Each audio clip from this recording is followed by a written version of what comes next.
Good afternoon, guys. How's everyone doing on a Saturday afternoon? It's a little bit grey outside, but it's not as cold as what it actually looks. So welcome to my channel, guys, Joey Barnett TV. Now, have I got a surprise for you coming? I'm going to be making this video probably a part 1, a part 2, and maybe even a part 3. And the person which I'm going to be talking about is a very, very, very high, and I mean high profile person, inmate. His name is David Copeland.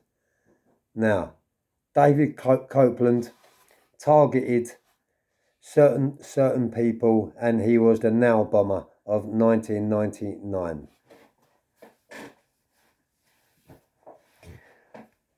I was on David Copeland's wing in Whitemore, and he was a double A cat. I was a single A cat. There is a few other inmates which are actually have got their own channels on YouTube. I'm not going to mention their names because I haven't spoken to them about this, but I'm sure you know who I mean. Yeah, who can vouch for this story. That we was all on David Copeland's wing on one of the house blocks, and I vividly remember him because you know his name flew around the prison like a rash. The minute he got in there, everyone was very aware of who he was, what he had done, and what he could potentially do. To me, when he first landed in there, obviously I found out who he was straight away. I didn't go up to him and talk to him like he didn't.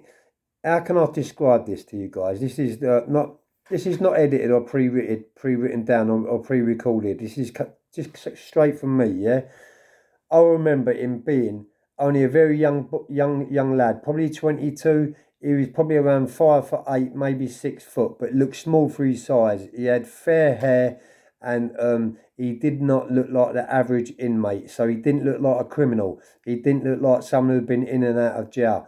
Actually, he looked a very, very strange, weird type of person. He didn't fit in with anyone in there. He didn't mix with anyone in there whatsoever. And quite a few of us used to like talk to each other about him, you know. And it was always the same story, you know. Is he plotting up to do one of us?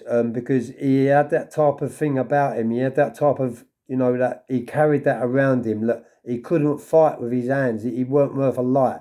But it was what he could plot up and what he could do when he crept up on you, or, you know, anything like that. He had that type of thing about him. So no one attacked him. No one tried to bully him or anything like that. No one give him any respect neither. He didn't get 1 ounce of respect in there. He just got swerved. People avoided him. But yeah, he did get spoken about on a regular basis.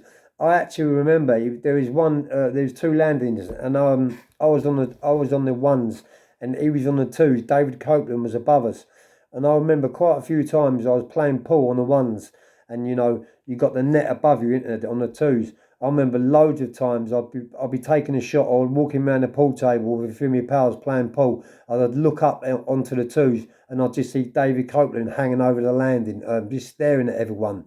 And we all used to say to each other, you know, he's a really strange one. He's one to definitely watch out for. But I'm going to leave this one here because I've got so much more content coming about David Copeland, guys. This is just a quick update just to let you know I'm going to be concentrating on this in detail because I lived with him for, you know, a good few months, maybe even a year in HMP Whitemore. So I'll be back at you soon, guys. Peace.